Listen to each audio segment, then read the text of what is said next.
அழைக்கும் மணி. இனிய நாதத்தை தொடர்ந்த நாம் வந்து நிற்பது சிம்மவாகினி கோயில் முற்றத்தில்.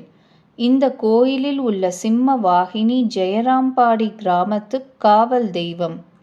கோயிலில் சிம்மவாகினியுடன் ஒரு பீடத்தில் அவளது சேடியரான சண்டி தேவியும் மகா மாயையும் உள்ளனர்.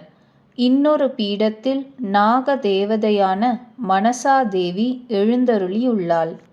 இங்கு அன்னையார் நோயுற்றிருந்த பொழுது ஹத்யா விரதம் என்ற விரதத்தை மேற்கொண்டு கோயிலிலேயே உணவு இன்றி மனமுருக பிரார்த்தனை செய்த வண்ணம் இருந்தார். சிம்மவாகினி தேவி அன்னையின் காதில் மருந்தை கூற அதன்படி மருந்து உட்கொண்டு அன்னை குணமடைந்தார். அது முதல் இந்த தேவியை விழிப்புற்ற தேவியாக அனைவரும் போற்றி வருகின்றனர். இந்த கோயில் மண் அனைவரின் நோயையும் தீர்ப்பதாக ஒரு நம்பிக்கை. மணியோசை. பூஜை முடிந்து அனைவரும் சென்றுவிட கோயிலின் முன்னால் இருக்கும் கூடத்தில் நாம் அமர்கிறோம். அருகே உள்ள குடிசை வீட்டு திண்ணைகளில் முதியவர்கள் அமர்ந்துள்ளனர். குழந்தைகள் தெருவில் ஓடியாடி கொண்டிருக்கின்றனர். எங்கோ யாரோ துணி துவைக்கும் சத்தம், மரத்தை வெட்டும் சத்தம் காற்றில் கரைந்து தேய்ந்து நம் காதில் மெதுவாய் ஒலிக்கிறது. மற்றபடி எங்கும் பேரமைதி. கோயில் மணி காற்றில் அசைந்து கொண்டிருக்கின்றது. நம் பார்வை அதில் நிலைக்கிறது. மணி ஆமோதரின் சலசலப்பில் மூழ்கியிருந்த உங்களை என் நாதம் இங்கு அழைத்து வந்துவிட்டதா என்றது. என்ன ஆச்சரியம்!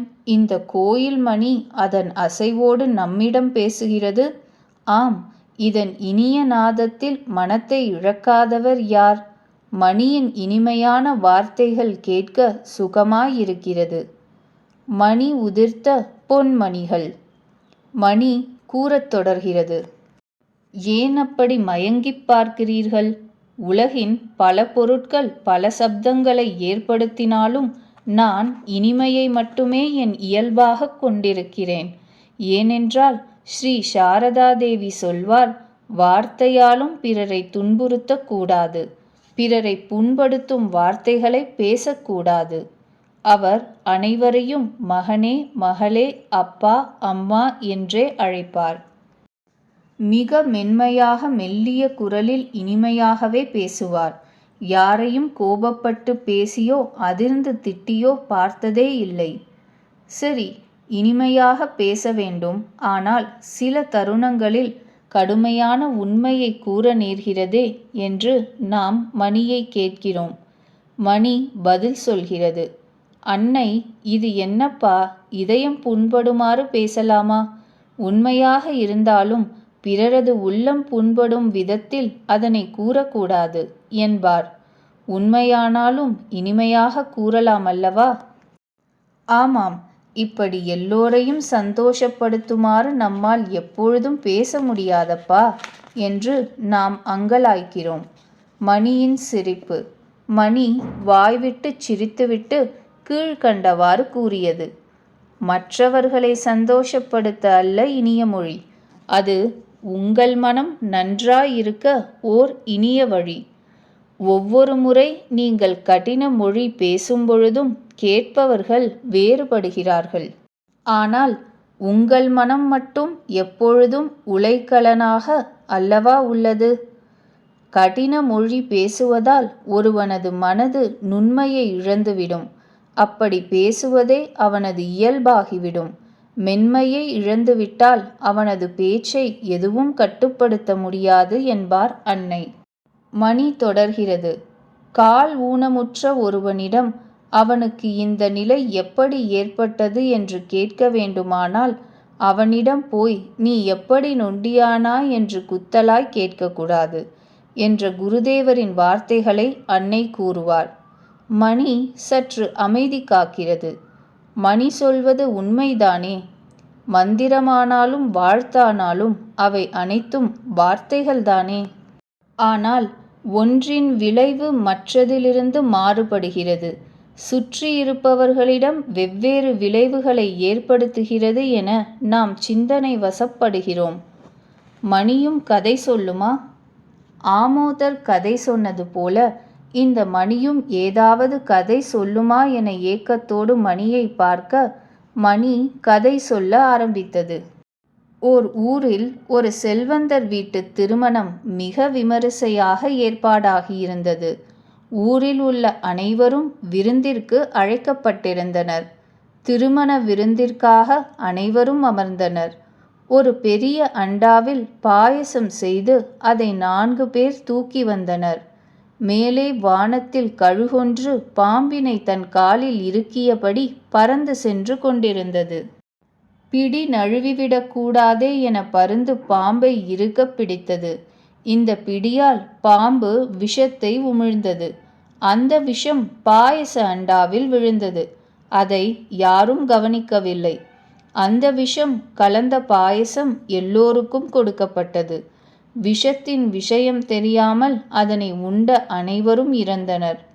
திருமண வீடு பலருக்கு சாவு வீடாகியது. எல்லோரும் நடந்தது என்ன என ஆராய்ந்ததில் விஷயம் வெளிவந்தது. ஊரில் எல்லோரும் கூடி கூடி பேசினர். இத்தனை பேரின் சாவுக்கு காரணமாகிய இந்த நிகழ்ச்சி பலரை யோசிக்க வைத்தது.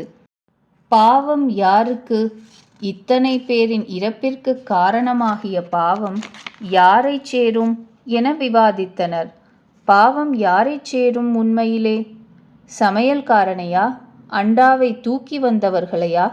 கழுகையா அல்லது பாம்பையா? அல்லது பரிமாறியவர்களையா? விருந்திற்கு ஏற்பாடு செய்தவர்களையா? மணி கேள்விக்குறியோடு நம்மை பார்த்தது. கதை கேட்டால் விடுகதையை அல்லவா சொல்கிறது இந்த மணி. இது என்னடா வம்பாய் போய்விட்டது. எல்லோருமே அப்பாவிகளாயிற்றே. யாருக்கும் தெரியாமல் அல்லவா இது நடந்தது. இந்த பாவம் யாரைச் சாரும்? நாம் விழிப்பதை பார்த்து மணி நமுட்டுச் சிரிப்போடு கூறியது.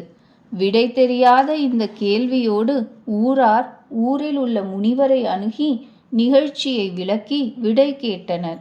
முனிவர் மென்மையாக சிரித்துவிட்டு கூறினார், எல்லோரும் அப்பாவிகள். எனவே அவர்கள் யாருக்கும் பாவம் போகாது. யாருக்கு பாவம் என்று விவாதித்த உங்கள் அனைவருக்கும் தான் அந்த பாவம் பங்கிடப்படும் என்றார். விவாதிக்கும் இடத்தை விட்டு விலகு. மணி தொடர்ந்தது. பிறர் குணம் மற்றும் குற்றங்களை விவாதிக்க கூடாது என்பது கதையின் கருத்து.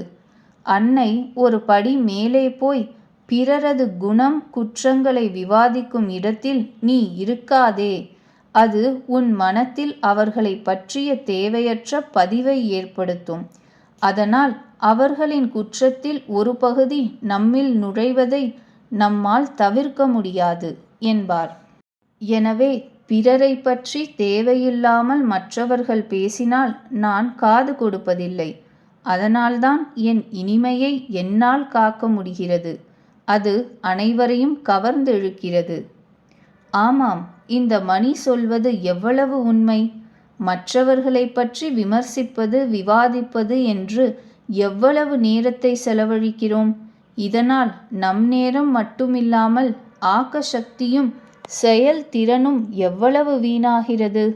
நம் மனத்தின் தூய்மையும் பறிபோகிறதே. நம் பார்வை மணியின் பக்கம் திரும்புகிறது. அது தனித்து கம்பீரத்துடன் உயரே அசைந்து கொண்டிருக்கிறது. சாரதா தேவியார் கூறிய 2 விஷயங்களை தன் வாழ்வாகவே மாற்றிக்கொண்ட மணியைப் போல் அவரது வார்த்தைகளில் 1-2 நம் வாழ்வாக்கிக் கொண்டால் எவ்வளவு நன்றாக இருக்கும் என்ற ஏக்கம் நம்மில் பிறக்கிறது.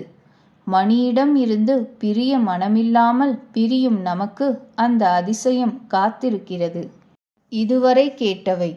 வார்த்தையாலும் பிறரை துன்புறுத்தக்கூடாது.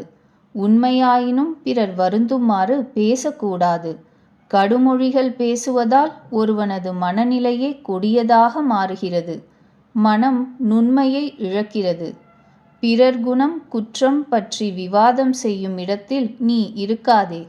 அது மனத்தில் தேவையில்லாத பதிவை ஏற்படுத்தி அவர்களின் குற்றத்தில் ஒரு பகுதி நம்மில் நுழையுமாறு செய்துவிடும். சிந்தித்துச் செயல்பட. எத்தனை முறை மற்றவர்களை கடும் சொல்லால் துன்புறுத்துகின்றோம்.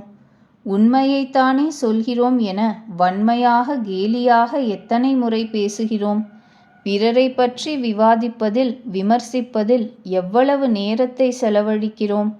பிறரை பற்றிய விவாதத்தை கேட்பதில் வேடிக்கை பார்ப்பதில் எவ்வளவு நேரத்தை கடத்துகிறோம்.